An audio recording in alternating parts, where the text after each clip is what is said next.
And when it comes to 3 Music, we're all about being exclusive and standing out. And that video we just played is even more reason I'm telling that, because that's a brand new, fresh music video. And I actually have the artist in the studio. But before we get to that, please send us messages, be about the conversations. This is Thread Special. I'm your host, Jason LA, where we have conversations. I always say peeling back the layers, trying to get to know artists, why they do what they do, and how they do what they do. Because this is a very, very cutthroat business, a very, very cutthroat industry. You guys see the glitz, the glamour, the lights, the action, the looks, but so much goes into it. Things that artists tend not to be able to talk about. But here, they just let it all out because this is a safe space. This is their space. And to any artist watching this, please come through. Come and share your story, because there's someone out there you just might inspire. And I believe this lady in front of me today is going to inspire a couple of people, maybe even more than a couple. Hello, Dellasie.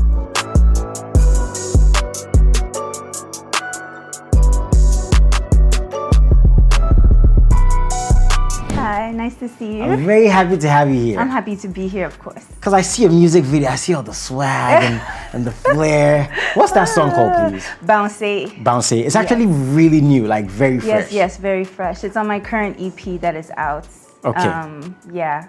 Okay, so we're going to get into the EP, break it down a little bit, but I'd love to get to know you, right? A bit of a profile about you. Sure. How this started for you, a bit of what you've been through, because in previous conversations I've listened to, you've been a bit open, and I want to commend you for that, because it's not easy. You know, I always say it's one thing, you know, talking about your story, but when it's out there on the internet, right? The craziest judge in the world is the internet. Yeah. So how did music start for you, and was it always music? Yeah, you know, music started for me so early, when I was 2 years old. No. What? When I was 2 years old, I wrote my first rhyme. When I was 2 years old, I wasn't even in school yet. But I came to my parents, I presented to them, because I was always doing little things, you know, for them. And I said, I am a little Dellasie, very, very cute.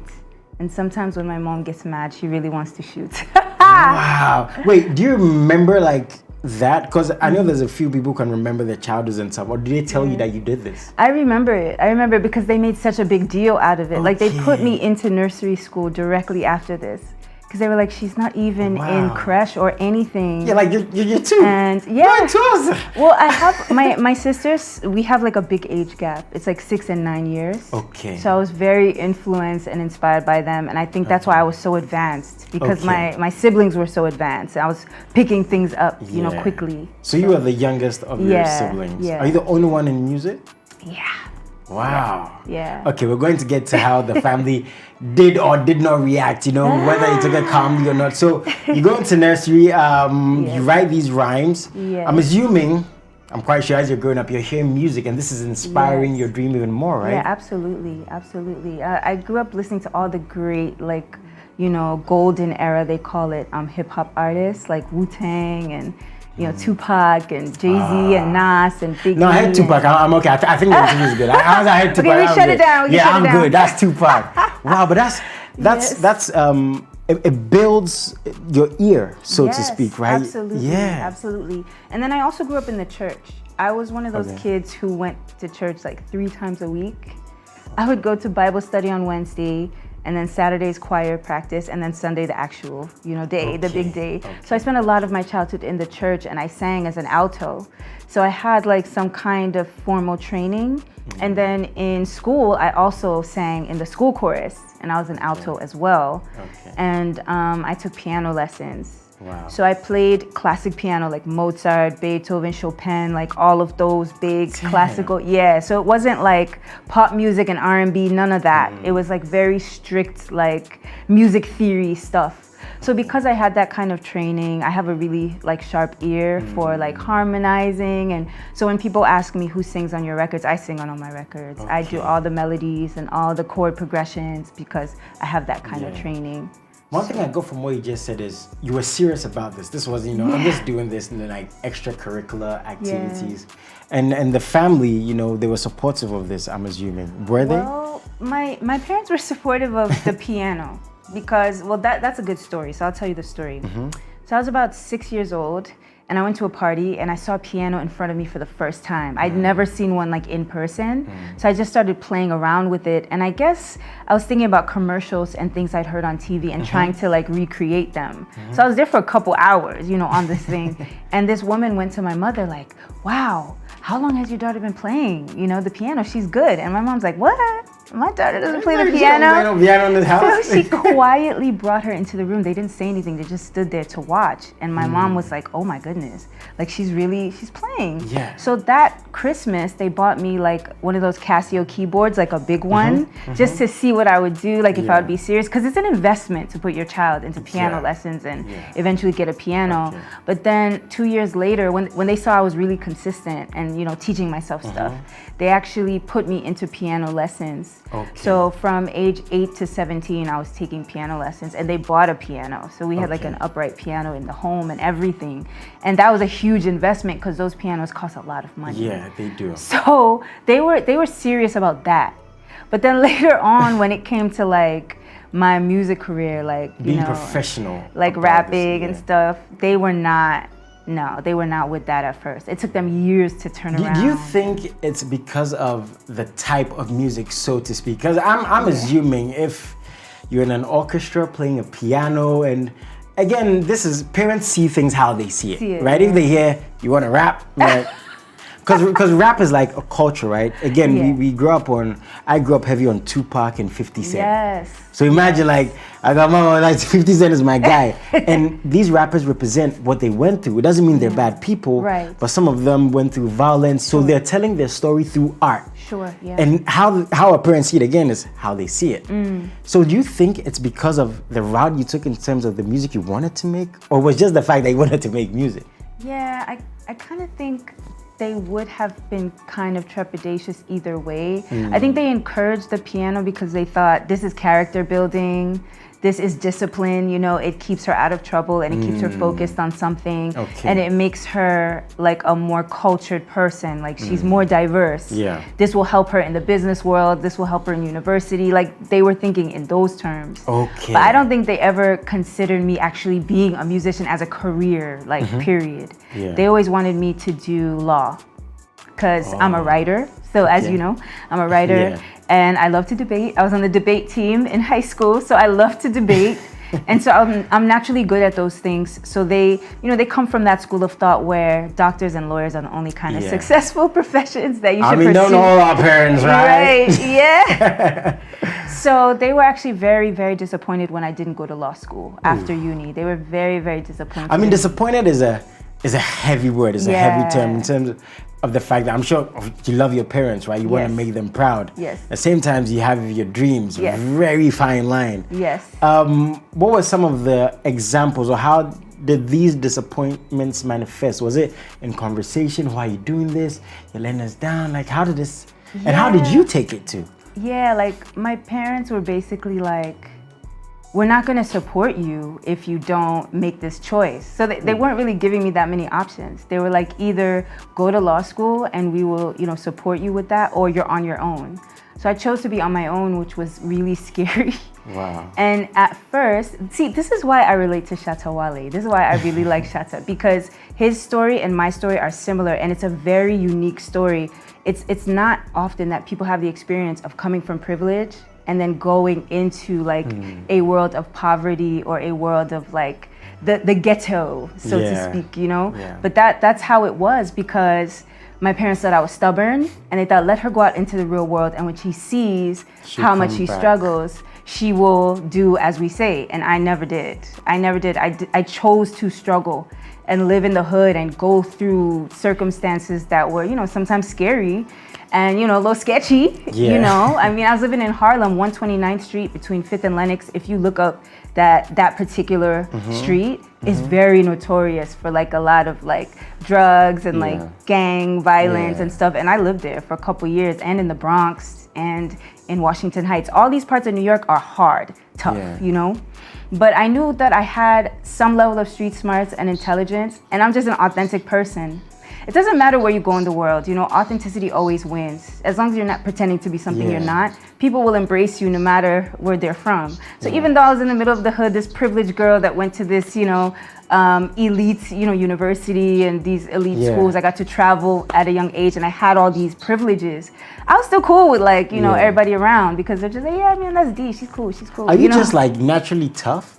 Because I hear your music, right? And I hear positive vibes, I hear positive energy, you know, like we play some of your music, it's like, but you're telling me about your story and the honesty in there is that, you know, things were good, then I decided to change my dream and they weren't maybe as good.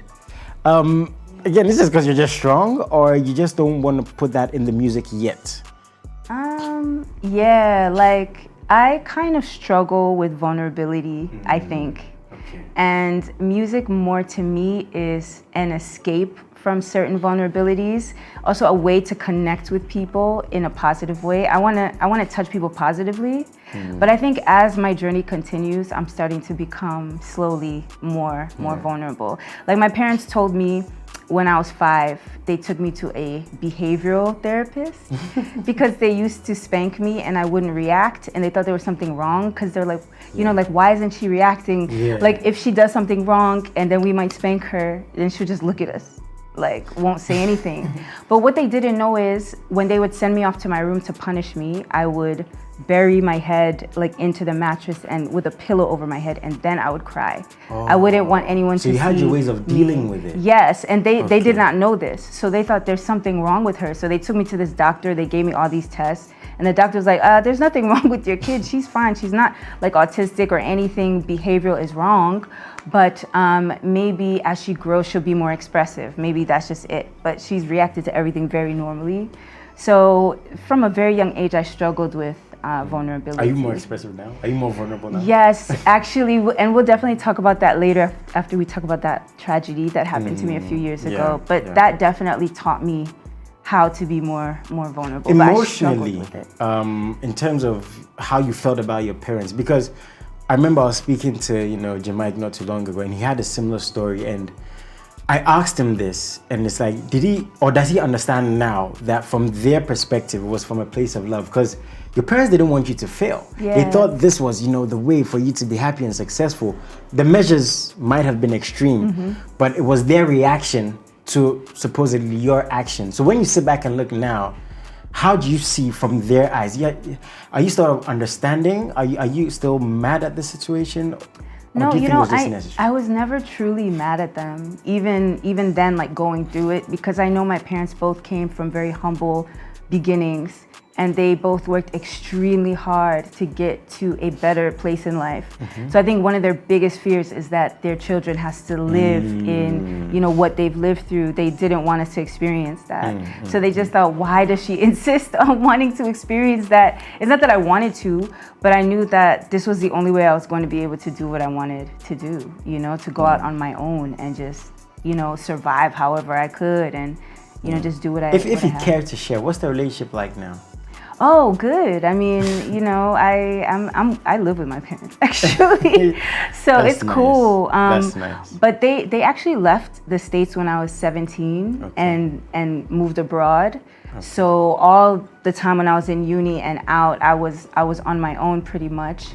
And I think now that I'm older and living with them, it's kind of strange because it's like all this time has passed and I've been independent, but they're older and I want to be close to them. You know, none of their children are close. My other 2 sisters live abroad. They're not in Ghana at all. And I just felt culturally it's not nice for your parents to be getting older and none of their children are around to be near them or take care of them if it calls for that. So I thought that was a big reason why I moved back to Ghana. I'm very happy to hear that, because time is something we can never get back, telling you. Right? And we lose so much in reference to time, relationships, and bonding. So for the fact that you've understood, you know, what happened, right?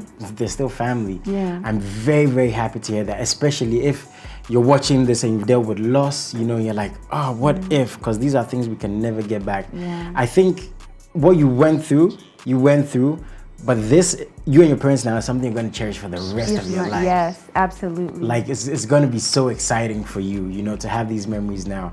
So do they hear your music? How do they react to your music? They actually really like my music. They're like, man, she's good. Like, we can't deny it. You know, the talent is definitely there. Okay. I think their worry is that the industry here is not well monetized for most artists. I get that. And so that's where they worry. But I'm an international artist. I'm living here, but I'm an international artist. I've been in different markets in the US, in the UK, and in Canada.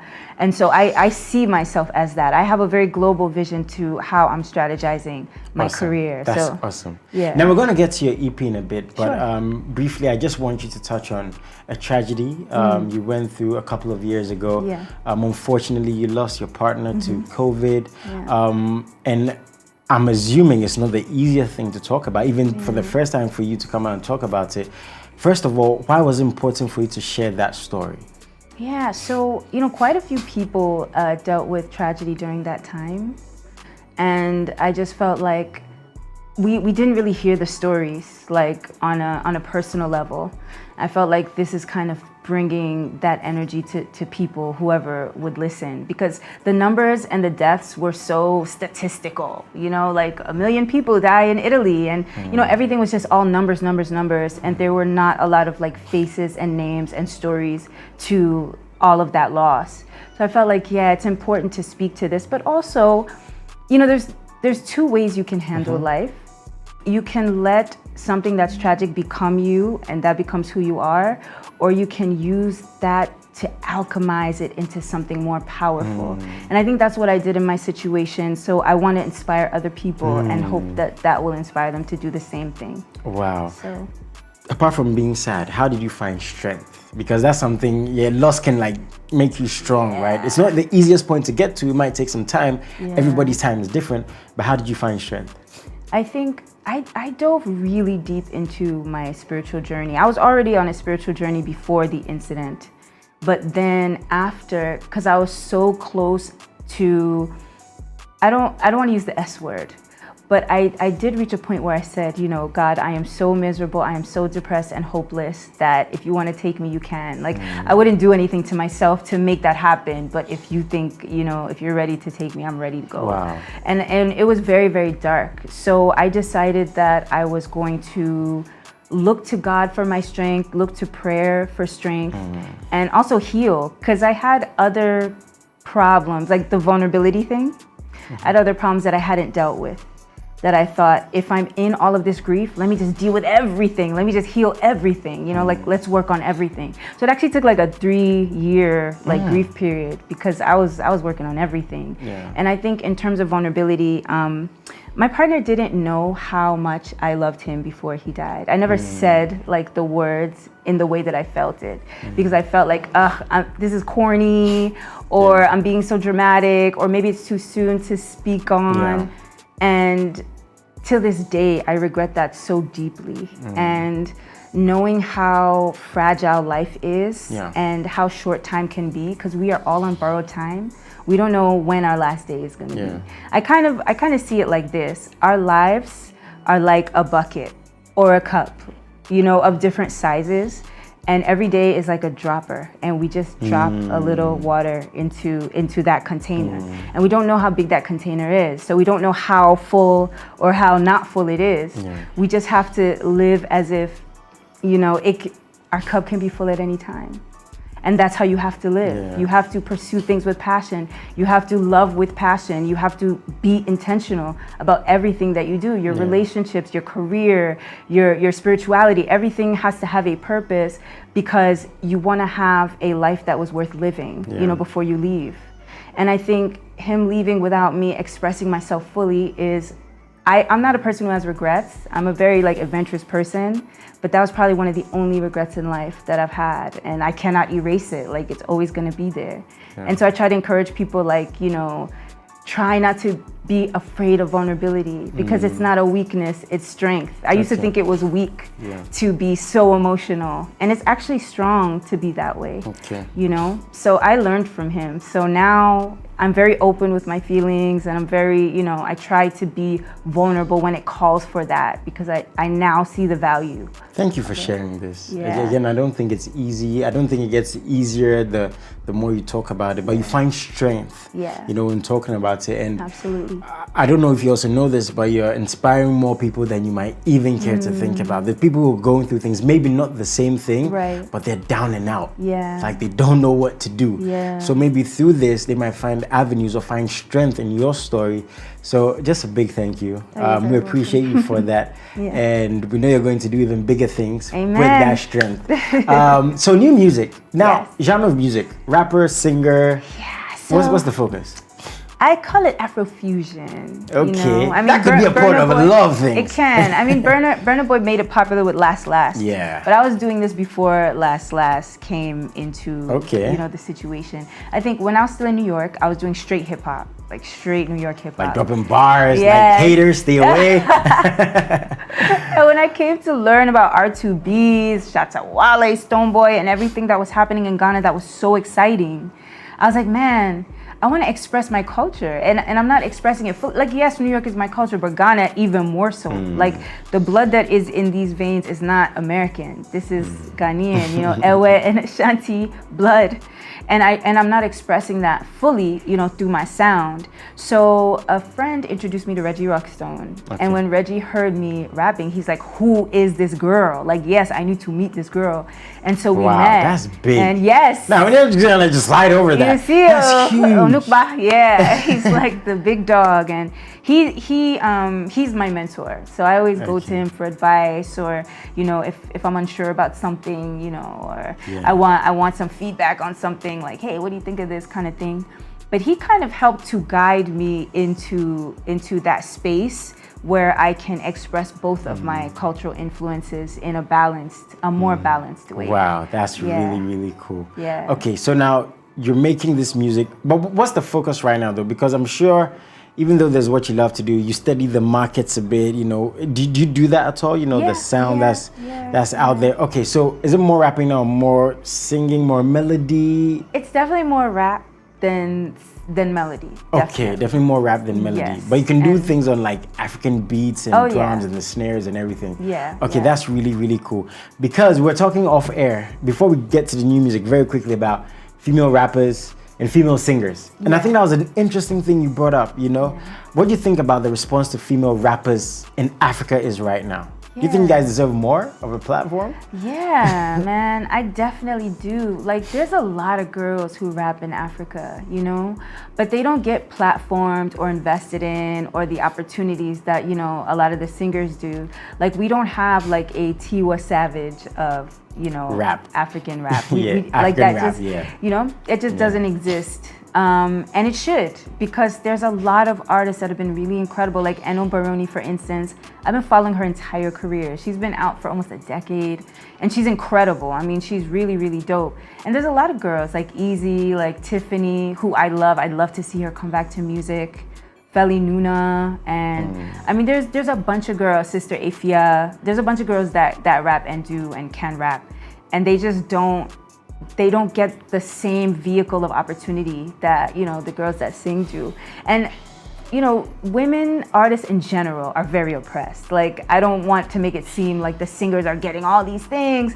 Like, in general, it's rough, but it's even rougher, you know, when you're rapping, you know, is basically my point. And it was very intentional that I chose to focus on rap more, because I know that that's a place that is underserved. And I've always been, like, my personality has always been like underdog. Like, I'm always attracted to the underdog. Like, I was very popular in school, but I would always gravitate to people that were bullied, and I would always become friends with them and befriend them, because I can always empathize with, you know, their position. So knowing that female rap in this part of the world is so underserved, almost erased, you know, I think that's a crime. It's an absolute crime. You know, hip hop is universal. It started in New York, but it's a global genre now. You know, people in Japan are rapping, and in Australia, and in, you know, Brazil, and I mean, having decades-long careers. So this is a serious genre everywhere. And it's over 50 years old now. And, you know, women on this side of the world are just often not part of this conversation. There's this, that show, Rich, Famous, African, something Young, like that. Rich, and African or something. Something Young, like famous, that. Yeah, I think and there's this woman, Nadia Nakai, that's on that show. She is so dope. She's from South Africa. I would have never known her if it wasn't for that show. And so once I seen the show, I started looking her up, and I'm like, oh, she's fly. Like, I really like, you know, she got bars and everything. And it's like, why isn't she bigger? Like, why wouldn't we hear of her in West Africa? It's only like Tanzania and South Africa and stuff, like those places that know her, but she has not crossed over. And she's like a superstar. I just don't understand why we don't have more of a platform. So that's part of why I'm so focused on rap in particular, because I want to help bring that up, not just for me, but for all of my sisters who've been doing it so far, and those little girls who dream to do that and don't see the proper representation of that. So they might feel discouraged, like, oh, I could never do it. Nobody's really doing that, you know. That's how people feel. That's interesting. Maybe your new EP, you know, might help, you know, put it out there. So please tell me about this EP quickly. How many songs? It's 6. When did you release it? 2 weeks ago. 2 weeks. Ah, that's not too far. Yeah. Any features on there? Kelvin Black is on the Zeros. He's singing the hook on Zeros. Okay, that's the song you're pushing right now. I know Bounce is the current. Okay, so Zeros was the first single. Yeah, that was, I did, just to test the waters. I threw that out there. I threw a little content video just to see, and it went viral. So I was like, wow. Okay, I got to do this EP now. So it's kind of like, you know, a tester, but yeah. Bounce is what you're pushing right now. Yeah. I just want to know quickly, why a full body of work now before we get to the new music? Because you could drop singles back to back, but an EP, why? Why now? Well, I rebranded after I experienced the whole my partner passing. I rebranded and just removed everything from the net that I had previously. Wow. Because I really wanted to just wipe the slate clean and start everything fresh. So when Zeros, that little video came out, everybody was DMing me and emailing me like, where's your music? Where can we hear more? Like, this is not enough. So I said, you know what? I'm gonna put out a project to kind of cushion all of this, you know, newfound attention I'm getting, so that people can hear what I do. And then the subsequent projects will be a slower burn. But I felt like something had to be there to solidify who I am as an artist for those that are first getting to know me and understand who I am, you know, because there was nothing there. Yeah. So this really kind of functions as that cushioning for that. Okay, as I said, maybe this project just might help with your movement, you know, and your story. What do you want to tell fans, you know, people who miss you? Because you didn't release music for a while, you know, you're on your journey. Almost 4 years. Yeah. I can't believe how intense that was when you're hearing music, but you know, that should be me. Yeah. But again, the thing is, you have brought the music. So to those fans, to the new fans, what do you want to tell everyone? Go for your dreams. Don't let anyone discourage you. Also, anytime you're doing something in life, there's always going to be a million people that are experts. They're always going to be telling you what to do. Somebody's going to pull you right, somebody's going to pull you left. I would say listen to the loudest voice, which is the voice inside of you, which is God guiding you. And that is the voice that will lead you where you're trying to go.